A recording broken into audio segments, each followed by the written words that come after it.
أكبر لا إله إلا الله الله أكبر الله أكبر ولله الحمد الله أكبر كبيرا والحمد لله كثيرا وسبحان الله بكرة وأصيلا لا إله إلا الله وحده صدق وعده ونصر عبده وأعز جنده وهزم الأحزاب وحده لا إله إلا الله ولا نعبد إلا إياه مخلصين له الدين ولو كره الكافرون الحمد لله الذي لا يخيب من أمله ولا يرد من سأله ونسأله سبحانه وتعالى أن يجعلنا ممن إذا أنعم عليه شكر وإذا ابتلي صبر وإذا أذنب استغفر وأشهد أن لا إله إلا الله وحده لا شريك له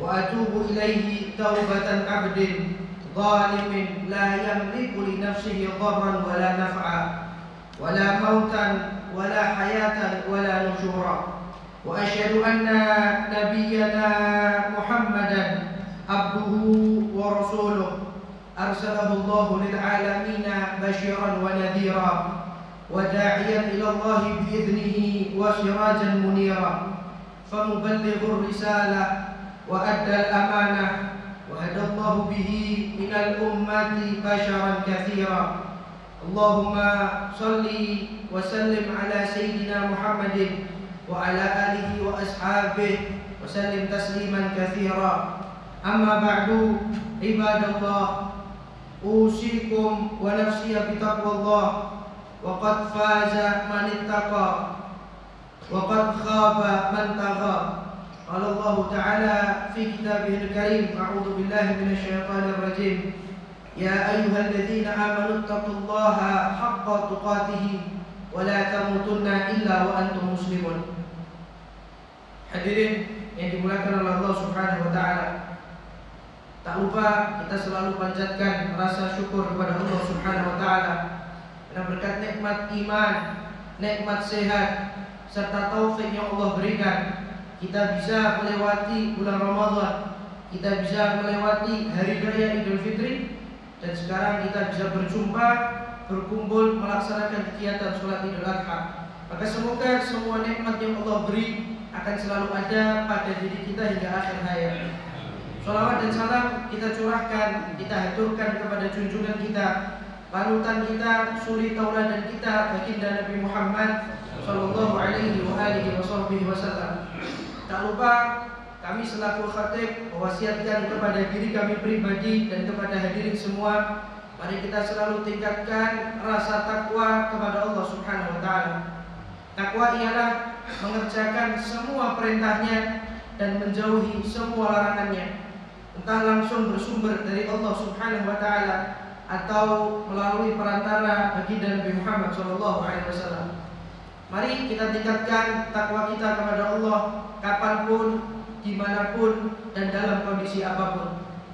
Hadirin yang dirahmati oleh Allah Subhanahu wa taala, beribu-ribu tahun yang lalu Allah abadikan di dalam Al-Quran kisah seorang ayah dengan anaknya, kisah seorang ayah yang menjadi nabi dengan anaknya yang kelak akan menjadi nabi, yang mana dari kisah tersebut muncul syariat Nabi Muhammad, yaitu Idul Adha, berkurban, muncul syariat ibadah haji, yang mana semua bersumber dari kisah Nabi Ibrahim dengan Nabi Ismail alaihi salam. Allah berfirman dalam Al-Quran surat As-Saffat ayat 102 hingga 105, A'udzu billahi minasyaitonir rajim. Falamma balagha ma'ahu sa'ya qala ya bunayya inni ara fil manam anni adbahuka fanzur madza tara qala ya abati if'al ma tu'mar satajiduni insyaallah minas sabirin. Falamma aslama wa tallahu lil jabin fanadainahu ayya Ibrahim qad sadaqta ar-ru'ya inna kadzalika najzil muhsinin ila akhir ayat. Ketika Nabi Ismail beranjak remaja, memiliki di umur yang punya kemampuan untuk membantu dakwah ayahnya, Di tafsir disebutkan umur Nabi Ismail saat itu antara 13 sampai 15 tahun. Seorang anak remaja berumur 13 sampai 15 tahun didatangi ayahnya. Ayahnya berkata, "Wahai anakku, semalam ayah mimpi. Semalam abah mimpi. Di mimpi abah nyembelih kamu. Di mimpi ayah nyembelih kamu. Fandur madza tara." Wahai anakku, coba kamu renungkan, coba kamu pikirkan apa yang ayah lihat di dalam mimpi. Maka ulama ahli tafsir sepakat, masing-masing mereka punya takwil yang berbeda, tapi di antara mereka sepakat bahwasanya ru'yatul anbiya wahyu. Mimpinya seorang nabi adalah wahyu dari Allah Subhanahu wa taala. Di tafsir Qurtubi disebutkan ketika Nabi Ibrahim mimpinya tidak cuma 1 hari, tapi mimpinya selama 3 hari berturut-turut. Hari pertama Nabi Ibrahim masih mikir, masih merenung, ini mimpi benar dari Allah atau mimpi dari syaitan. Makanya disebut hari tarwiyah. Hari kedua mimpi lagi. Di dalam mimpinya ada seruan, innaha al-wa'du. Sesungguhnya mimpi kamu adalah benar, janji dari Allah Subhanahu wa taala. Maka mimpi hari kedua Nabi Ibrahim arafar ru'ya, mengetahui mimpi tersebut, akhirnya disebut Yaum Arafah, hari mengetahui. Masuk mimpi yang ketiga, karena benar-benar waktu janji dari Allah, maka hari ketiga baru Nabi Ibrahim benar-benar melaksanakan perintah Allah menyembelih Nabi Ismail, disebut Yaumun Nahar, hari untuk menyembelih. Tanggal 8 Dzulhijjah Yaumut Tarwiyah, tanggal 9 Dzulhijjah Yaum Arafah, dan tanggal 10 Dzulhijjah Yaumun Nahar, hari Idul Adha. Maka ketika sampai kepada Nabi Ismail mempertanyakan tentang mimpinya, maka sang anak yang luar biasa, yang kelak akan menjadi penerus ayahnya, gak pakai pikir panjang, gak pakai minta waktu 2 hari 3 hari, tapi sang anak langsung menjawab, "Ya abati, if'al ma tu'mar, satajiduni insyaallah minas sabirin." Wahai ayahku, kerjakan apa yang Allah perintahkan, maka aku berharap semoga kelak aku menjadi orang-orang yang sabar. Falamma aslama wa tallahu lil jabin. Maka ketika Nabi Ismail alaihi salam dan Nabi Ibrahim aslama sudah memasrahkan urusan mereka kepada Allah, wa tallahu lil jabin, dan Nabi Ismail sudah ditidurkan miring, pinggang kanan di bawah menghadap ke kiblat, fanadainahu ya Ibrahim qad sadaqta ru'ya. Maka terdengar seruan memanggil, wahai Ibrahim, qad sadaqta ru'ya, sungguh engkau telah membenarkan mimpi Allah Subhanahu wa taala. Maka di dalam tafsir Qurtubi disebutkan, sebelum proses Nabi Ismail disembelih, syaitan berjanji kepada Allah Subhanahu wa taala bahwasanya mereka, syaitan, akan mengganggu gimana caranya supaya Nabi Ibrahim dan Nabi Ismail gak melaksanakan perintah Allah Subhanahu wa taala. Maka syaitan menyerupai bentuk manusia datang kepada istri Nabi Ibrahim atau Sayyidatuna Sarah, ibu Sayyidatuna Hajar, ibunya Nabi Ismail.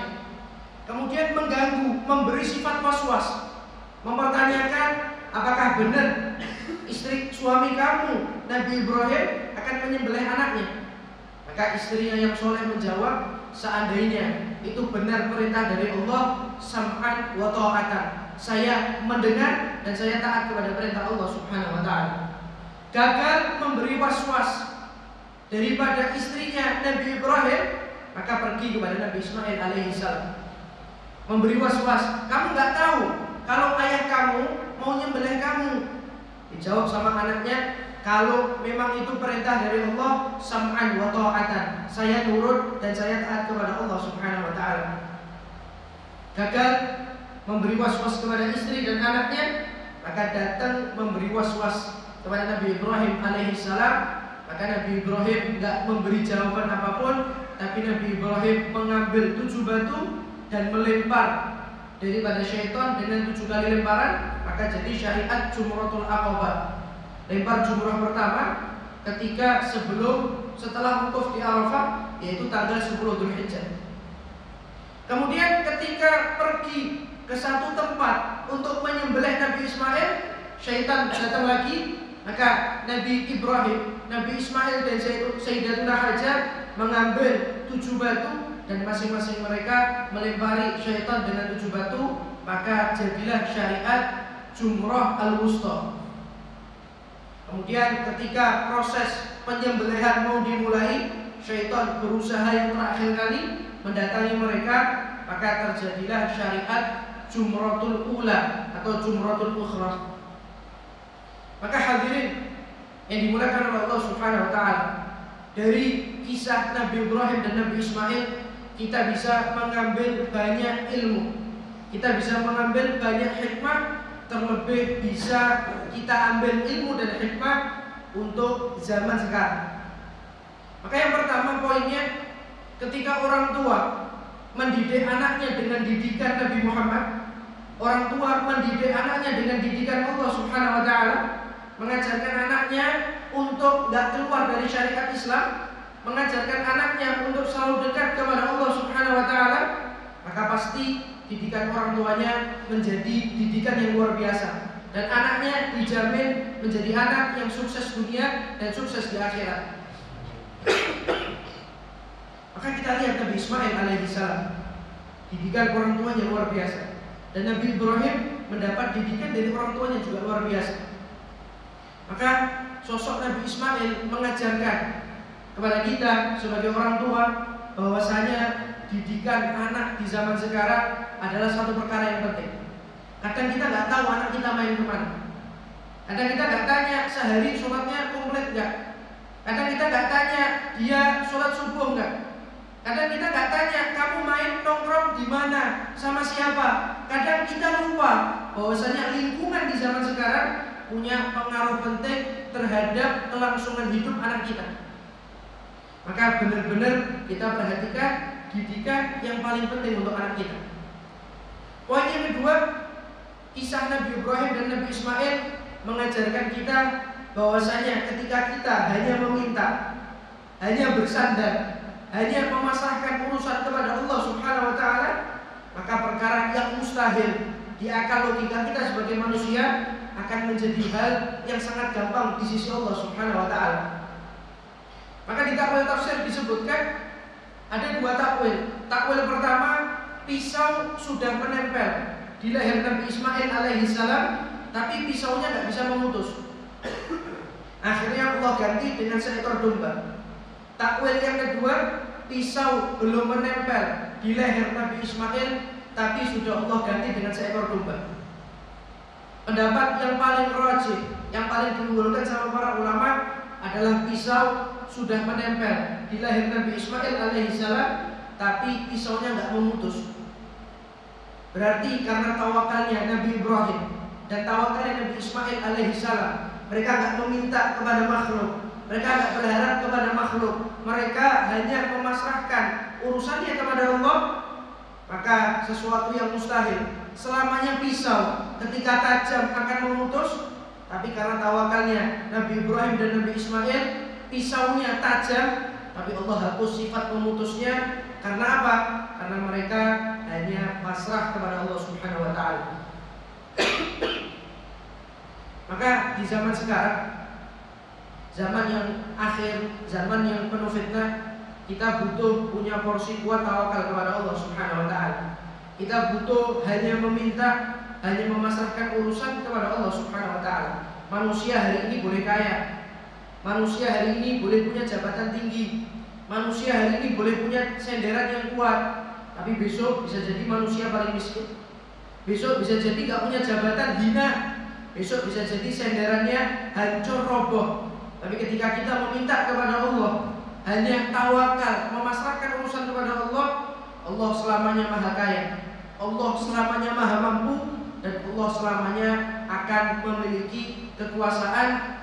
Yang mana ketika kita hanya meminta kepada Allah, hanya memasrahkan urusan kepada Allah, maka Allah akan memberikan kemuliaan-kemuliaannya kepada kita.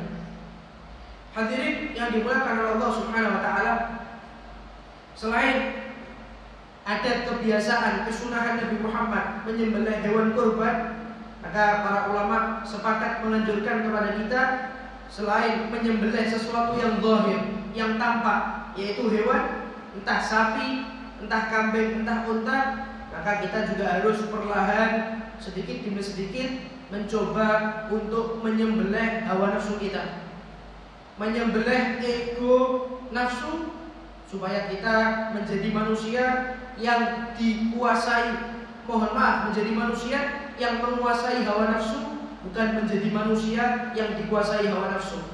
Maka manusia ketika dia bisa menguasai hawa nafsu, dia lebih sempurna daripada malaikat. Tapi waliyadzubillah, ketika manusia dikuasai hawa nafsu, maka kal an'am bal hum adall. Kata Allah Subhanahu wa taala, seperti hewan ternak, bahkan lebih hina. Maka hadirin yang dimuliakan oleh Allah Subhanahu wa taala, Lebaran Idul Adha tahun ini menjadi satu renungan buat kita. Kita sudah melewati Idul Adha berapa tahun? Kita sudah melewati Ramadan berapa tahun? 10 tahun, 15 tahun, 20 tahun. Bertahun-tahun kita lewati Ramadan, bertahun-tahun kita lewati Idul Fitri, bertahun-tahun kita lewati Idul Adha. Tahun depan kita akan mendengarkan mubalik, penceramah membahas tentang keutamaan bulan Ramadan. Kita akan mendengar mubalik, penceramah membahas tentang nuzulul Quran. Kita akan mendengar mereka membahas keutamaan hari raya Idul Fitri. Pun setiap tahunnya kita akan berulang tahun demi tahun mendengar tentang kisah Nabi Ibrahim dan Nabi Ismail alaihissalam. Tapi bukan itu yang jadi poin buat kita. Tapi poin yang penting buat kita, bertahun-tahun kita lewati Ramadan, bertahun-tahun kita lewati 2 hari raya Lebaran, apakah kita menjadi pribadi yang semakin dekat kepada Allah Subhanahu wa taala, menjadi pribadi yang semakin dekat kepada Nabi Muhammad SAW, menjadi pribadi yang kita bisa menguasai hawa nafsu, menjadi pribadi yang ketika umur kita lalui tahun demi tahun, kita menjadi pribadi yang semakin taat kepada Allah Subhanahu wa taala, menjadi pribadi yang semakin dekat kepada Nabi Muhammad SAW. Maka waliyadzubillah min dzalik, jangan sampai kita menjadi hamba manusia yang tahun demi tahun kita lalui, Ramadan demi Ramadan kita lewati, tapi kita menjadi pribadi yang semakin jauh dari Allah Subhanahu wa taala. Puluhan tahun kita mengalami hari raya Lebaran, 2 hari raya Lebaran, bertahun-tahun kita memasuki, merayakan, menyembelih kurban, tapi kita menjadi pribadi yang semakin jauh dari Allah Subhanahu wa taala. Tahun depan menjadi pribadi yang semakin jauh dari Allah Subhanahu wa taala ketimbang tahun-tahun yang sebelumnya. Waliyadzubillah min dzalik. Maka mudah-mudahan Idul Adha hari ini menjadi tahun baru bagi kita. Kita bisa menjadi hamba yang semakin dekat kepada Allah Subhanahu wa taala, dan kita bisa menjadi hamba yang gak pernah meminta, gak pernah memasrahkan urusan kecuali hanya kepada Allah Subhanahu wa taala. Dan mudah-mudahan Allah jadikan kita panjang umur, sehat wal afiat, fi taatillah wa fi taati rasulih. Amin ya rabbal alamin. Inna ahsanal kalam wa ablaghal nizam kalamullahil malikil alam. Allah Subhanahu wa ta'ala wa yaqulu biqaulihi yahtadil muhtadun wa idza quri'al qur'anu fastami'u lahu wa ansitu la'allakum turhamun. Wa qala 'azza min qa'ilin 'alim wa idza qara'tal qur'ana fasta'id billahi minasy syaithanir rajim. A'udzu billahi minasy syaithanir rajim. Inna a'tainakal kautsar fashalli li rabbika wanhar inna syani'aka huwal abtar. Barakallahu li wa lakum fil qur'anil 'azim. ونفعني وإياكم بما فيه من الآيات وذكر الحكيم. أقول قولي هذا وأستغفر الله لي ولكم ولوالدي ولوالديكم ولجميع المسلمين من كل ذنب فاستغفروه إنه هو الغفور الرحيم.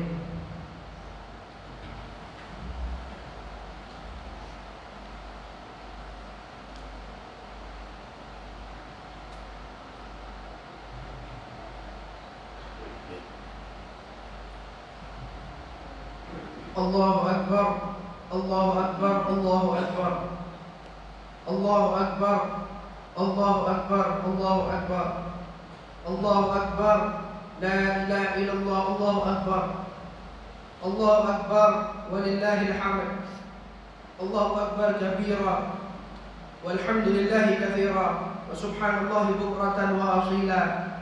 لا إله إلا الله وحده صدق وعده ونصر عبده وأعز جنده وهزم الأحزاب وحده.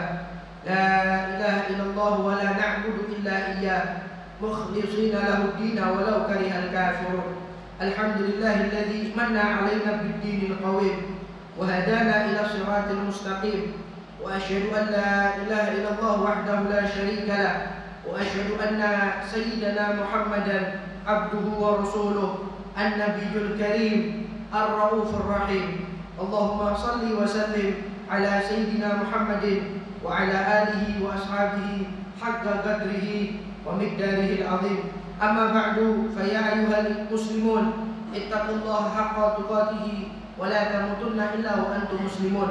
عباد الله اعلموا أنه لا أنفع للإنسان في هذا الزمان من ثلاث خصال: الصدقة السر والإجهار والاستغفار آناء الليل وأطراف النهار وكثرة الصلاة على النبي المختار. فالصلاة عليه صلى الله عليه وسلم من أعظم القربات وأفضل الطاعات ومن أقرب الطرق الموصلة إلى رب البرية. فقد أكرمكم الله سبحانه وتعالى بأمر بدأ فيه بنفسه وثنى بملائكته المسبحة بقدسه وثلث بكم يا أيها المؤمنون من برية جنه وإنسه، فقال مخبرا وآمرا أذيما: إن الله وملائكته يصلون على النبي يا أيها الذين آمنوا صلوا عليه وسلموا تسليما. اللهم صل وسلم على إمام الموحدين وعلم المهتدين وقائد العز المحجلين سيدنا ومولانا حبيب الله ورسوله وأمينه على وحيه وتنزيله أبي القاسم سيدنا محمد بن عبد الله بن عبد المطلب بن هاشم وعلى آله وأصحابه الناصرين لشريعته المهتدين بهديته المتبعين لسنته وعلى التابعين لهم بإحسان إلى يوم الدين. اللهم اجعلنا بتذكيرك منتفعين ولكتابك وسنة رسولك متبعين وعلى طاعتك مجتمعين وتوفنا مسلمين وألحقنا بالصالحين. اللهم أصلح ولاتنا وأمراءنا وكل من وليته شيئا من أمورنا وأمور المسلمين. اللهم استر عوراتنا وآمن روعاتنا وأزز أمطارنا وأرخش أشعارنا واشف مرضانا وعاف مبتلانا وارحم موتانا وأصلح أحيانا يا أرحم الراحمين. اللهم اغفر للمؤمنين والمؤمنات والمسلمين والمسلمات الأحياء منهم والأموات إنك سميع قريب مجيب دعوات. ربنا اغفر لنا ولإخواننا الذين سبقونا بالإيمان ولا تجعل في قلوبنا غلا للذين آمنوا ربنا إنك رؤوف رحيم. ربنا آتنا في الدنيا حسنة وفي الآخرة حسنة وقنا عذاب النار. عباد الله إن الله يأمر بالعدل والإحسان وإيتاء ذي القربى وينهى عن الفحشاء والمنكر والبغي يعظكم لعلكم تذكرون. فاذكروا الله العظيم يذكركم واشكروه على نعمه يزدكم واسألوه من فضله يؤتكم ولذكر الله أكبر.